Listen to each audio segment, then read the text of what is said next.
Assalamu alaikum. Today's video is about the pathway for coagulation. There are two major pathway, extrinsic pathway and intrinsic pathway. তো কোয়াগুলেশনটা actually কী, যে আমাদের বডিতে normally কী থাকে, fibrinogen থাকে, যেটা হচ্ছে সলুবল। হ্যাঁ, এই সলুবল ফাইব্রিনোজেনকে যদি আমরা ইনসলুবল ফাইব্রিন অর্থাৎ থ্রেড লাইক স্ট্রাকচারে কনভার্ট করে দিতে পারি, সেটাকে আমরা বলবো কোয়াগুলেশন। তো এই ইনসলেবল ফাইব্রিনকে আমরা অর্থাৎ সলুবল ফাইব্রিনকে আমরা ইনসলেবল ফাইব্রিনোজেনকে আমরা ফাইব্রিনে যে কনভার্ট করি, এই কনভার্ট করার প্রসেসের নামই হচ্ছে কোয়াগুলেশন। এবং এই কোয়াগুলেশনটা দুইটা মেইন পাথওয়ের মাধ্যমে স্টার্ট হতে পারে। একটা হচ্ছে extrinsic pathway and another one is the intrinsic pathway. তো এক্সট্রিনসিক পাথওয়ে কোনটা, ইন্ট্রিনসিক পাথওয়ে কোনটা? এক্সট্রিনসিক আর ইন্ট্রিনসিক পাথওয়ে সম্পর্কে জানার আগে আমাদের জেনে নিতে হবে স্ট্রাকচার অফ ব্লাড ভেসেল সম্পর্কে। হ্যাঁ, so this is the blood vessel. এটাকে যদি আমরা একটা ব্লাড ভেসেল মনে করি, সো এই ব্লাড ভেসেলটাকে যদি আমরা কেটে নিয়ে আসি, সো এই সাইডে একটা ব্লাড ভেসেল আছে, দিস ইজ দ্য মাঝখানের স্পেস। এবং এই যে ব্লাড ভেসেলের যে লেয়ার, এই লেয়ারগুলোকে আমরা তিনটা ভাগে ভাগ করি। আমরা জানি টিউনিকা ইন্টিমা রয়েছে, টিউনিকা মিডিয়া রয়েছে, টিউনিকা এক্সটার্নাল রয়েছে বা টিউনিকা অ্যাডভেন্টেশিয়া। সো টিউনিকা ইন্টিমা আমরা কোনটাকে বলি? আমরা জানি যে ব্লাড ভেসেলের একদম লাইনিং এপিথেলিয়ামটা হচ্ছে কি single layer of capillary endothelium. অর্থাৎ এখানে যে এন্ডোথেলিয়ামটা থাকে, this is the lining epithelium. এবং এখানে এন্ডোথেলিয়ামের একদম একটা লেয়ার থাকবে। এন্ডোথেলিয়ামের পরে এই যে কালো পোর্শনটা, this is the basement membrane. এবং এই বেসমেন্ট মেমব্রেন, এটাকে আমরা বলি হচ্ছে কি, যে এই বেসমেন্ট মেমব্রেনটাকে আমরা বলি হচ্ছে বেসমেন্ট মেমব্রেন। এবং এর পরে থাকে ইন্টারনাল ইলাস্টিক ল্যামিনা। তো এই তিনটা লেয়ারকে একসাথে আমরা বলি টিউনিকা ইন্টিমা। এরপরে মাঝখানে রয়েছে this is the muscle layer এবং রয়েছে এক্সটার্নাল ইলাস্টিক ল্যামিনা। এই মাসল লেয়ার এবং এক্সটার্নাল ইলাস্টিক ল্যামিনা, এই দুইটাকে আমরা বলি হচ্ছে টিউনিকা মিডিয়া। ঠিক আছে? এবং একদম আউটার লেয়ার যেখানে কোলাজেন রিচ ফাইবার থাকে, সেটাকে আমরা বলি টিউনিকা অ্যাডভেন্টেশিয়া। সো এর ভিতরে আমাদের কি থাকে, ব্লাড ভেসেল থাকে। ঠিক আছে? এর ভিতরে আমাদের কি থাকে, এর ভিতরে আমাদের থাকে আরবিসি, এর ভিতরে আমাদের থাকে হচ্ছে কি ডাব্লিউবিসি, এবং এর ভিতরে আরও অনেক কি থাকে, প্লেটলেট থাকে। এছাড়া এর ভিতরে আমাদের প্লাজমা থাকে। সো এই যে ব্লাড ভেসেলের এক্সট্রিনসিক পাথওয়ে কোনটা, ইন্ট্রিনসিক পাথওয়ে কোনটা? এই যে ব্লাড ভেসেল আছে, এই ব্লাড ভেসেলে অর্থাৎ ব্লাড ভেসেলের ভিতরে, অর্থাৎ এই যে টিউনিকা অ্যাডভেন্টেশিয়া থেকে শুরু করে একদম ব্লাড ভেসেলের ভিতরে পর্যন্ত যদি কোনো প্রবলেম হয়, কোনো ইনজুরি হয়, তাহলে যে পাথওয়েটা অ্যাক্টিভেটেড হবে সেটাকে আমরা বলবো ইন্ট্রিনসিক পাথওয়ে, যেহেতু এটা আমাদের ব্লাড ভেসেলের একদম ভিতর থেকে স্টার্ট হচ্ছে। আর এক্সটেন্সিভ পাথওয়ে, যে আমাদের এই টিউনিকা অ্যাডভেন্টেশিয়ার বাইরে, আমাদের ব্লাড ভেসেলের বাইরে তো বিভিন্ন টিস্যু থাকে, ওই টিস্যুতে যদি কোনো ইনজুরি হয় তাহলে সেটাকে আমরা বলবো ইন্ট্রিনসিক পাথওয়ে। তাহলে এখন আমাদের এই টিউনিকা অ্যাডভেন্টেশিয়ার ভিতরে কী কী আছে? টিউনিকা অ্যাডভেন্টেশিয়ার ভিতরে বিভিন্ন কোলাজেন লেয়ার আছে, মাসল লেয়ার আছে, অর্থাৎ ভাস্কুলার স্মুথ মাসল রয়েছে, এছাড়া এন্ডোথেলিয়াম রয়েছে, এবং একদম ভিতরে আছে ব্লাড। তাহলে কোনো কারণে যদি ব্লাড নিজে ইনজুরি হয়, অর্থাৎ আমি একটা স্ট্যাব ইনজুরি হলো, তাহলে কি হবে, যে যদি একটা ভেসেল কেটে যায়, অর্থাৎ ভেসেলের এই লেয়ারগুলো কেটে যায়, তাহলেও ইন্ট্রিনসিক পাথওয়ে অ্যাক্টিভেটেড হবে। এবং যদি আমাদের এখানে ব্লাড নিজে ক্ষতিগ্রস্ত হয়, তাহলেও এখানে ইন্ট্রিনসিক পাথওয়ে অ্যাক্টিভেটেড হবে। So intrinsic pathway is inside ভেসেলের যত স্ট্রাকচার আছে, ভেসেলের স্ট্রাকচার সহ, সেটাকে আমরা বলবো ইন্ট্রিনসিক পাথওয়ে। তাহলে ইন্ট্রিনসিক পাথওয়ে কখন অ্যাক্টিভেটেড হবে?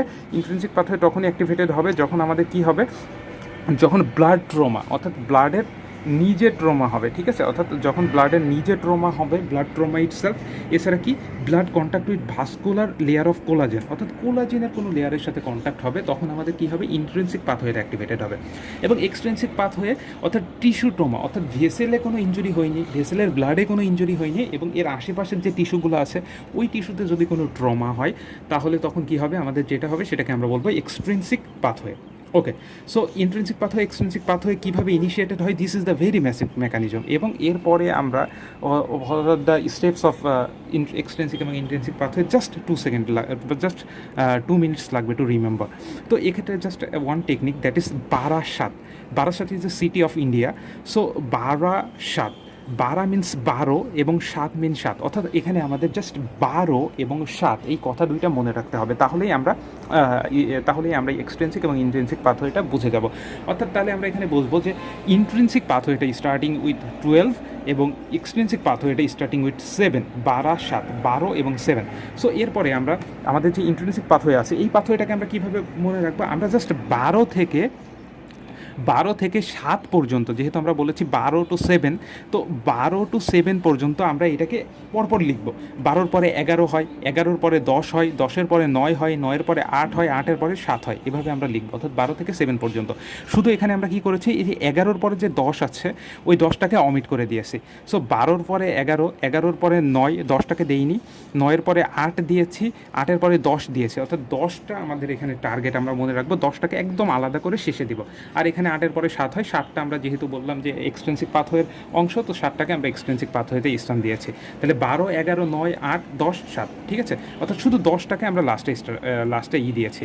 এখন আমাদের ইন্ট্রিনসিক পাথওয়ে যখন অ্যাক্টিভেটেড হবে, অর্থাৎ ব্লাড ভেসেল ইটসেলফ অথবা ব্লাডের যখন কোলাজেনের সাথে কন্ট্যাক্ট হবে, এই ধরনের ইনজুরি হলে তখন কি হয় যে আমাদের প্রথমে হচ্ছে তখন হচ্ছে ওই যে টিস্যুতে যে চেঞ্জ হয়, ওই চেঞ্জটা আমাদের নর্মালি যে ক্লোটিং ফ্যাক্টরগুলো ইনঅ্যাক্টিভেটেড থাকে তখন তাদেরকে অ্যাক্টিভেটেড করতে থাকে। প্রথমে 12 থেকে 12 অ্যাক্টিভেটেড হয়, 12 অ্যাক্টিভেটেড হয়ে সেটা আবার 11কে অ্যাক্টিভেটেড করে, 11টা অ্যাক্টিভেটেড হয়ে সেটা আবার 9কে অ্যাক্টিভেটেড করে, 9টা আবার সে 8কে অ্যাক্টিভেটেড করে, এবং 8টা আলটিমেটলি 10কে অ্যাক্টিভেটেড করে, ঠিক আছে।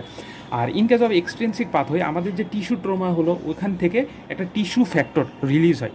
টিস্যু ফ্যাক্টর বলতে আমাদের যে ক্লোটিং ফ্যাক্টর 3 রয়েছে সেটাকে আমরা বলি টিস্যু ফ্যাক্টর, যেমন tissue thromboplastin, this is the tissue factor. So এই টিস্যু ফ্যাক্টর অ্যাক্টিভেটেড হলে তখন আমাদের কি হয় যে এই যে টিস্যু ফ্যাক্টরটা আছে, এই টিস্যু ফ্যাক্টরটা কী করে, আমাদের যেহেতু 12-7 অর্থাৎ এটা 7কে অ্যাক্টিভেটেড করবে, এই 7 আবার আলটিমেটলি 10কে অর্থাৎ ক্লোটিং ফ্যাক্টর 10কে অ্যাক্টিভেটেড করবে, ঠিক আছে। তাহলে আমাদের এখানে 12 থেকে নিউমেরিক্যালি আমরা 7 পর্যন্ত আসলাম, মাঝখানে 10টাকে অমিট করে, কারণ এটা আমাদের টার্গেট, 10টাকে একদম আমরা লাস্টে লিখেছি। তো এরপরে আমরা এখানে দেখি যে 10 মানে কি, আমরা জানি 5 দোকানে 10, অর্থাৎ 5 × 2 × 1, অর্থাৎ এটা গুণ করলেও 10 হয়। তো তাহলে এই 10-এর পরে আমরা কী কী ক্লোটিং ফ্যাক্টর দেবো, 5, 2, 1, 5, 2, 1, অর্থাৎ এখানে যে 10 অ্যাক্টিভেটেড হয়েছে, অর্থাৎ এক্সটেন্সিক এবং ইন্টেন্সিক পাথওয়ের মাধ্যমে আলটিমেটলি রেজাল্টটা হচ্ছে 10কে অ্যাক্টিভেটেড করা। এবং যখনই ক্লোটিং ফ্যাক্টর 10 অ্যাক্টিভেটেড হবে তখন কি হবে, এটা 5কে অ্যাক্টিভেটেড করবে, 5 আবার 2কে অ্যাক্টিভেটেড করবে, 2 আবার 1কে অ্যাক্টিভেটেড করবে। সো এই যে 10 থেকে 5, 5 থেকে 2 এবং 2 থেকে 1, এটা বোথ এক্সটেন্সিক পাথওয়েতেও হবে এবং ইন্ট্রিনসিক পাথওয়েতেও হবে, এজন্য এটাকে আমরা বলবো কি কমন পাথওয়ে, ঠিক আছে। এবং যখন 5 যখন 2কে কনভার্ট করে অ্যাক্টিভেটেড করবে তখন কি হবে যে প্রোথ্রম্বিনটা থ্রোম্বিনে রূপান্তরিত হবে, প্রোথ্রম্বিনটা থ্রোম্বিনে রূপান্তরিত হবে, এবং এই থ্রোম্বিনটা একটা এনজাইম হিসেবে কাজ করবে, যেটা কি করবে, ক্লোটিং ফ্যাক্টর নাম্বার 1 অর্থাৎ ফাইব্রিনোজেন যেটা সলুবল ছিল, এই জন্য ব্লাডটা হচ্ছে কি আমাদের সলুবল, এই ফাইব্রিনোজেনকে কি করবে, ফাইব্রিনে কনভার্ট করবে, এবং ফাইব্রিনটা ইনসলেবল। আর আমরা জানি কোয়াগুলেশন মানে কি, যে সলুবল ফাইব্রিনোজেনকে ইনসলেবল ফাইব্রিনে কনভার্ট করা।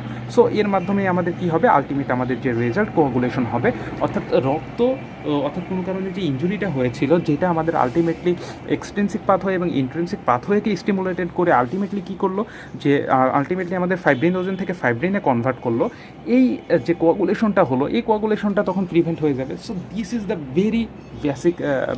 Very basic of extrinsic and intrinsic pathway, এবং easy to remember. Just a quick recap, যে আমরা 12 থেকে 12-7, অর্থাৎ 12 দিয়ে শুরু হবে ইন্ট্রিনসিক পাথওয়ে, আর এক্সট্রিনসিক পাথওয়েটা শুরু হবে 7 দিয়ে, ঠিক আছে। এবং এটা যেহেতু হবে 12 দিয়ে শুরু হবে, 12 থেকে আমাদের টার্গেট 7 পর্যন্ত আমরা লিখবো নিউমেরিক্যালি, অর্থাৎ উপর থেকে নিচে, শুধু 10কে আমরা পরে দিব, তাহলে 12 পরে 11, 11 পরে 9, 9 পরে 8, 8 পরে 7, এবং 10কে দিব, 10 মানে কি 5 দোকানে 10 × 1, সো 10-এর পরে 5 হবে, এরপরে 2 হবে, এরপরে 1 হবে, আলটিমেটলি ইনসলেবল ফাইব্রিন তৈরি হবে এবং কোয়াগুলেশন হবে। সো এখানে আরেকটা ইম্পর্টেন্ট কথা, যে আমাদের এই যে ইন্ট্রিনসিক পাথওয়ে আমরা দেখতেছি যে অনেক হচ্ছে অনেক ক্লোটিং ফ্যাক্টর ইনভলভ, এই জন্য ইন্ট্রিনসিক পাথওয়ে আমাদের কি বারে, অ্যাক্টিভেটেড পার্শিয়াল থ্রোম্বোপ্লাস্টিন টাইম, এটা ইনক্রিজ হবে কিসে, এটা ইনক্রিজ হবে যদি হচ্ছে ইন্ট্রিনসিক পাথওয়ে অ্যাক্টিভেটেড হয় আমাদের বডিতে, ঠিক আছে। যেহেতু এখানে অনেক বেশি ক্লোটিং ফ্যাক্টর, এই জন্য এখানে 4টা শব্দ অনেক বেশি। আর আমাদের এক্সট্রিনসিক পাথওয়ের ক্ষেত্রে আমাদের এখানে কি হবে, এক্সট্রিনসিক পাথওয়ের ক্ষেত্রে আমাদের কি হবে, এটা হচ্ছে প্রোথ্রম্বিন টাইমটা অ্যাক্টিভেটেড হবে, প্রোথ্রম্বিন টাইমটা বেড়ে যাবে, যেহেতু এখানে পিটি অল্প ওয়ার্ড, এবং এক্সটেন্সিক এখানে আমাদের কী হয়, এক্সটেন্সিক পাথওয়েতে আমাদের কম পরিমাণ হচ্ছে আমাদের লাগে, এক্সটেন্সিক পাথওয়েতে আমাদের কম পরিমাণ ক্লোটিং ফ্যাক্টর লাগে, এই জন্য পিটি বাড়বে, আর ইন্ট্রিনসিক পাথওয়েতে এপিটিটি বাড়বে। So this is the very basics and how to easily remember the extrinsic and intrinsic pathway. Thanks for watching this video, please subscribe my channel.